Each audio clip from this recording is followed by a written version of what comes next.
The light brown unicorn was barely able to restrain a foolish squeal of delight as he pried open the wooden box on his table, revealing the contents within. He was standing in the middle of a complex and very untidy workshop, loaded with tools of all shapes, sizes, and functions. Several desks sat around the edges, each one loaded with notes and sketches of artifacts from before the fall, or of ponies of note. None of that really mattered to the unicorn just that moment, though. With a cyan glow of magic coming from his horn, he slid the contents of the box out and studied it. The old piece of rusted metal may have just been some bit of shrapnel to any other pony, but to the unicorn, it was a gateway into the past, a small window through which he could see the old world.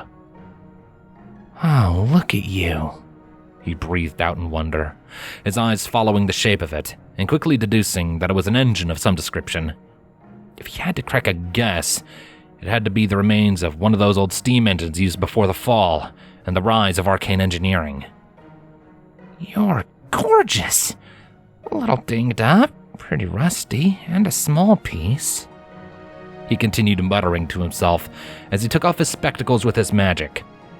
In their place, he secured a pair of heavy and unruly golden goggles that magnified his vision many times over. "But if you're anything to go off of, I'm sure the rest of the shipment will have plenty of stories to tell." With that, he began to examine the shrapnel in excruciating detail, taking extensive notes on a series of notepads that now floated freely around him in his magic.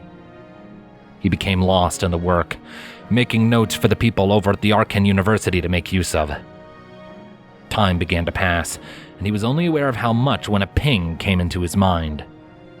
Curious, he lifted his goggles and looked over at one of the only windows that populated the walls of his workshop. He trotted over and peered through the small gap in the tightly drawn curtains, and his eyes widened. "Wait, is that?" His artifact forgotten, he discarded his goggles and made a mad dash for the front door of his home. He was already out of the workshop as the goggles clattered to the wooden panels below.